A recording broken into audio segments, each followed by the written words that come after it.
Everyone, and welcome to Nonprofit Enthusiast Live. I'm your host, Lasheena Williams, and so excited to be back with you all after a wonderful summer and kick-starting our Nonprofit Enthusiast Live series once again.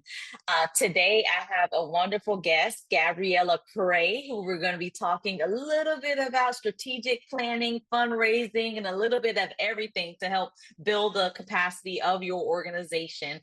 We're going to jump right into it. And Gabriella, if you don't mind just sharing how you entered the nonprofit arena.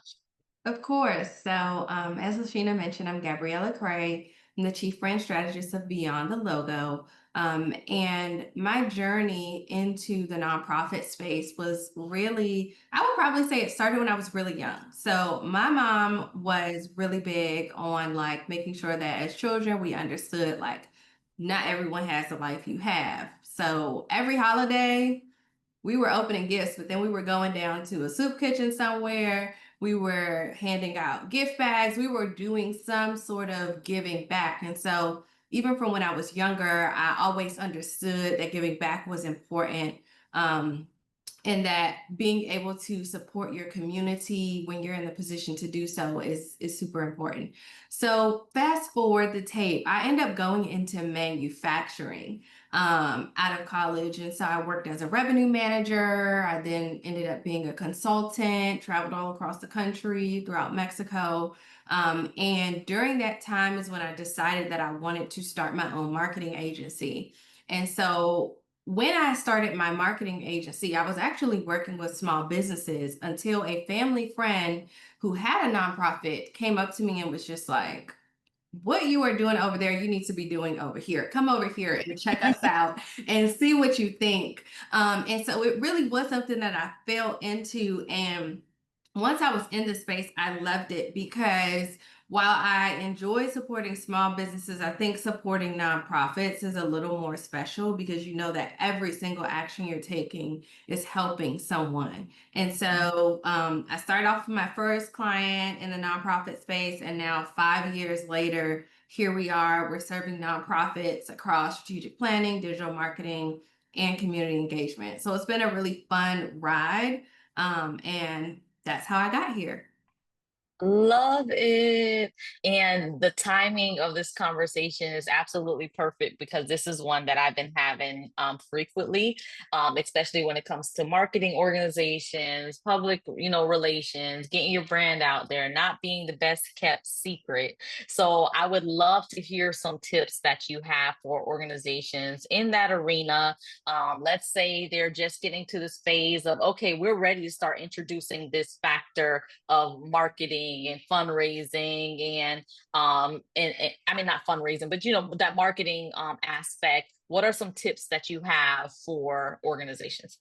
So the first thing I would say, and this is something all of my clients hear me say all the time, you can do whatever you want, but you cannot do it all at once. I Mm, always tell people that I think people underestimate like how critical it is to stay the course when it comes to marketing. So when you're trying to market multiple things at once, a lot of times, especially as a smaller brand, you're not going to have the bandwidth to do that. And so you have to stay focused. Pick one thing, just one, mhm. and really focus on that one thing. And what that's going to do is it's going to create synergy on every level of your organization and every department of your organization. So that's the first thing. The second thing you want to do is you want to have a strategic plan. And that kind of goes back to that first thing where we're all marching towards one thing. Because a lot of, especially when we think about marketing and fundraising in particular, a lot of those things like planned giving, bequests, that's a lifetime of fundraising work. You're literally asking Mhm. someone to hand over money to your organization after they've lived their life. So these things take time. And I think that's why it's so important to kind of focus on one thing at a time, accomplish one goal at a time, and really march towards that one thing at a time. And once you get that done, you can move to the next thing, but one thing at a time. So let's dive a little bit more into that. Can you give an example, like in the sense of, let's say, when you refer to that thing, Mhm. is this like marketing efforts, like different type of marketing avenues? Is this more over like your goal, organizational wide goal that you're working on? What's some examples that you have? Yeah. So, for example, I have a client of mine who does their annual fundraiser, much like many nonprofits. Mhm. During that time, we focus on that and we don't focus on anything else. If you're in the space of doing your annual fundraiser, you've got to be careful because number one, you can cannibalize your own event by promoting other events. So you got to Mm, be really careful about that. And then number two, if everyone's focused on making the event a success, everyone's talking the same language, you get more word of mouth, you get more attention. And this is where also it becomes important to make sure everyone understands their roles and responsibilities within that space. So if you have a marketing team, let them do their job. If there's a board mhm, member who's creeping over into the marketing team, you got to put some guardrails in place. mm, If not, what happens is your brand assets are all over the place. So think about it like this: your marketing team has spent their entire existence telling people your colors are this, your fonts are this, your colors are this, your fonts are this. And then this person comes in, they create something that's not on brand with your branding assets because they aren't a marketer by trade and mhm, they don't know, right? And they're doing their best, but that's not their role, right? So mhm, roles and responsibilities become extremely important and really reminding people like this is what we need you to do. And if you need this, make sure you talk to this person so they can execute because that's their lane of genius. mhm. I love that. I love that. Yeah, and that provides a lot of clarity because oftentimes you can see a lot of different campaigns happening or events happening for organization that's being pushed, and you're like, I only could go to one. Which one is the one I should be going to? And you don't even know that. So I Absolutely. love that you kind of said like, hey, like if it's your annual, fundraiser or whatever it might be, that's what everyone's kind of pushing at that time, and really working in those phases, even though multiple things might be going on, but your efforts are really getting pushed towards this is our big thing right now. This is what we should be focused on. So I love that. So any other tips that you would like to share? So you talked about this, the importance of the strategic planning, and having that plan in place, especially so it can, across the organization, everyone's kind of walking in that same direction. What's some other tips that you have for um, organizations? I would say, with regards to the strategic plan, co create in the beginning as much as possible and get everyone's feedback in the beginning. In the manufacturing space, people always laugh when I tell them this. There were literally clipboards thrown across the table. Like, it is a Mhm, very in your face, loud, boisterous industry. Nonprofit is different. People will smile and nod in the back of their head saying, I'm not doing this. I'm not on board. I mhm, disagree because they don't want to be the person that disagrees. I think the industry in general attracts people who just want everyone to get along, right? We just are mhm, trying to achieve our mission. And what happens is there's a lot of silent disagreements that are not caught by executive directors. So if you co-create in the beginning and if you just get everyone's feedback in the beginning and then kind of go through that feedback and say, we can do this, we can't do this. And this is why we can't. We can do this, we can't do this, and this is why we can't. Everyone has a level of understanding, everyone is heard. And so that way, when you come with a full strategic plan, and when you're doing those last 2 days of your strategic planning workshops as a organization, there's no surprises and everyone understands how we got here, and it gives them a new level of ownership so that as the executive director you're not carrying it by yourself. Because there's a statistic out there right now that says, I was looking at DDI, who's an HR consulting firm. They were saying something like 54% of leaders are considering leaving their roles due to burnout. And a lot of that mhm, burnout is because your team isn't helping you carry the load. And why? mhm. Because they didn't co-create, because they're not bought in, and because they don't feel they have ownership over their strategic plan. I love that you said that, and there's just a few different thoughts just going through my head. One being that I feel like in the nonprofit arena, we are people, like and like, and so when you say co-create, it's not, I think it's beyond, like you were sharing, it's beyond just bringing our ideas together, but then it's also us being able to kind of work together as a team, connect with one another, see like, oh, you almost learn the different strengths and weaknesses and all of that stuff going through the strategic planning process. So that's one thing that came to mind.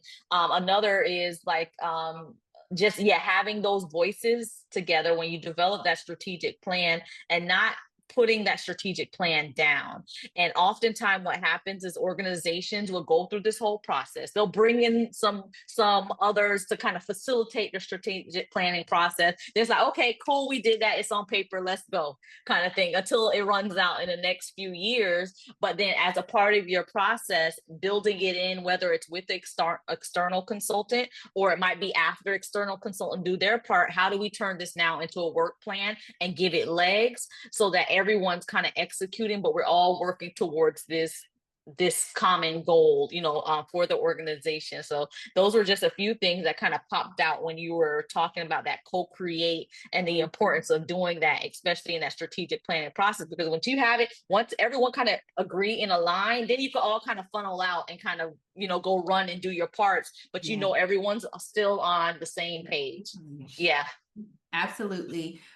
One of the things, and I like what you talked about, I always say the week after a consultant leaves, it's like the week you come back from vacation, because you've got all of this motivation and excitement and you've got your marching orders, but it's just like, it feels overwhelming because it is so big.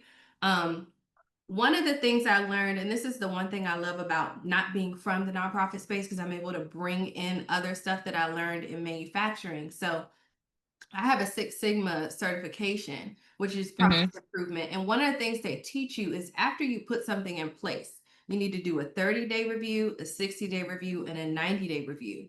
And so one thing that we do that's a little bit different for our clients when we do strategic planning is we check in on 30 days, and then we check in Hmm. at 60 days, and then we check in 90 days, because we want Hmm. to make sure that while the plan we created was aspirational, if it's not working, let's go back to the drawing table and figure out why. Like, maybe there was something we missed, because sometimes we're Hmm. in that room, we're just so excited, and then we get to the end and we're like, we don't have the resources for this, or the person that we thought was 75%, at capacity, is actually somewhere close to 99, and they Yeah. can't do it, or some funding fell through, and now we have to kind of go back to the drawing board and reshuffle the cards. And so it's super important not just to have it in place, but to also kind of have those checkpoints 30, 60, 90 days. Because Mhm. usually by the 90th day check-in, there's a strong rhythm in the organization. And at that point, usually 30 days is usually the breakfast meeting. And then Mhm. 60 days, you can see the traction. And then 90 days, it's just like, we're just so excited. We got this done. We got this done. And you can really Yeah. start to see some of those things getting checked off of the list. So I would definitely recommend any major change you're going to do in your organization: 30-day review, 60-day review, 90-day review. Love it. I love it. I love it. And I love it because one, not only working with organizations on building a strategic plan, we also have a nonprofit as well. And on Mhm. the nonprofit side, we brought in external consultants to come in, because it's hard to be in it and trying to, back up at the same time.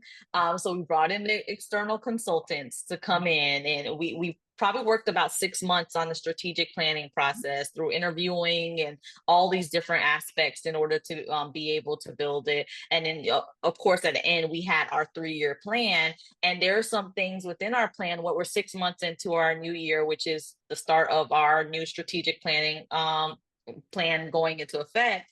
And going back, we were just having a team meeting, just so excited, going back and looking at things that we had for 3 years being accomplished within the first 6 months. We're like, oh my gosh, kind of thing. But it's just really good to have that point, and it's a good feeling to know that one, we're all kind of working our individual areas towards this common goal, but then Mhm. also when you're starting to accomplish those and say like, oh, it's aligned and this is what we set out to do and we're doing it, it's just a wonderful feeling. And then also as a part of that, I could say within that time frame, let's, there's opportunities that come up, And because of having the plan, you're able to easily say yes or no. And there's been time because we literally created like a guiding question.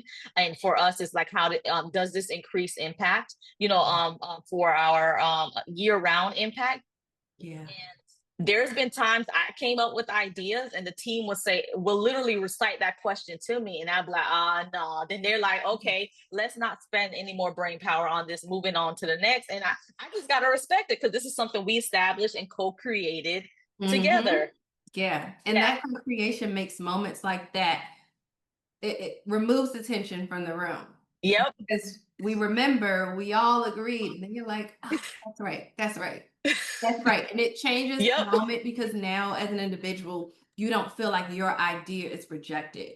You Right. realize your idea is not necessarily aligned with the plan that you already agreed to. And so it just really improves the team dynamics.